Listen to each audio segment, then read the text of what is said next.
Hi friends, welcome to our channel. నేను మీ లక్ష్మీ ప్రసన్న. ఈరోజు మన రెసిపీ వచ్చేసి ముల్లంగి పచ్చడి. ముల్లంగి మన హెల్త్కి చాలా మంచిది. ముల్లంగితో పచ్చడిని ఈ విధంగా ఒకసారి ట్రై చేసి చూడండి, చాలా బాగుంటుంది. ఈ పచ్చడి అన్నంలోకి కానీ టిఫిన్స్లోకి కానీ ఎందులోకైనా బాగుంటుంది. ఫ్రెండ్స్, ఈ వీడియో కనుక మీకు నచ్చినట్లయితే తప్పకుండా ఒక లైక్ చేయండి. మీ ఫ్రెండ్స్ అండ్ ఫ్యామిలీ మెంబర్స్కి షేర్ చేయండి.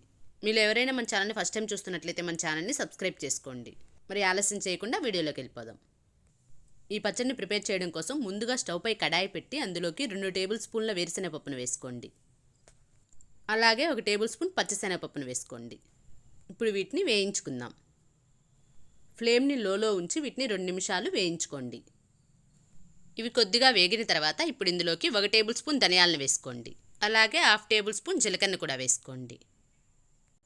ఇప్పుడు వీటిని కూడా 1 నిమిషం పాటు వేయించుకోండి.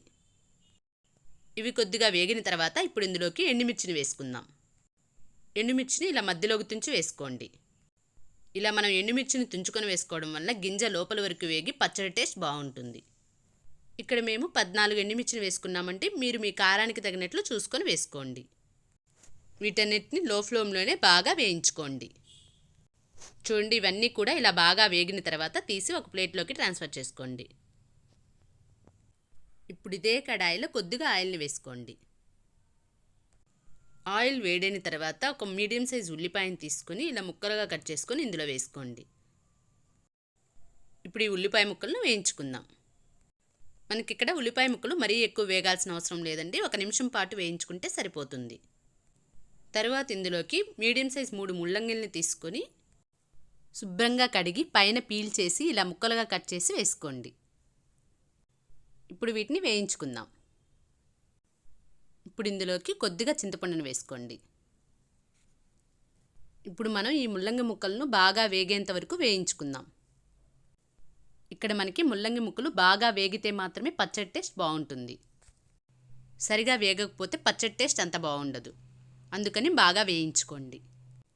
ఇప్పుడు ఇందులోనే కొద్దిగా పసుపును వేసి కలుపుకోండి. చూడండి, ముల్లంగి ముక్కలు మనకి ఇలా బాగా వేగిన తర్వాత స్టవ్ ఆఫ్ చేసి చల్లారనివ్వండి. ఇప్పుడు ఒక మిక్సీ జార్ తీసుకొని మనం ఇందాక వేయించి పెట్టుకున్నాం కదా, వాటిని ఇందులో వేసుకోండి.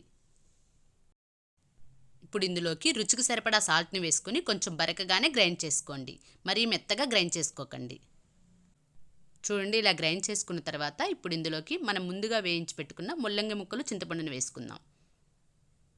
ఇప్పుడు ఇందులోకి కొద్దిగా వాటర్ని వేసుకొని మరీ మెత్తగా కాకుండా కొంచెం బరకగా గ్రైండ్ చేసి తీసుకోండి. ఇలా గ్రైండ్ చేసుకున్న తర్వాత ఒక బౌల్లో వేసుకోండి.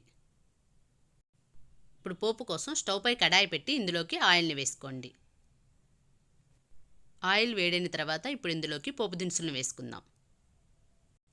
అంటే పచ్చిశనగపప్పు, మినపప్పు, జీలకర్ర, ఆవాలను వేసుకుందాం. ఫ్లేమ్ని లోలో ఉంచి వీటిని ఫ్రై చేసుకోండి. ఇవి కొద్దిగా ఫ్రై అయిన తర్వాత ఇప్పుడు ఇందులోకి కచ్చాపచ్చాగా దంచిన 5-6 వెల్లుల్లిని వేసుకోండి. ఇవి కూడా ఫ్రై అయిన తర్వాత ఇప్పుడు ఇందులోకి కొద్దిగా ఇంగువను వేసుకుందాం.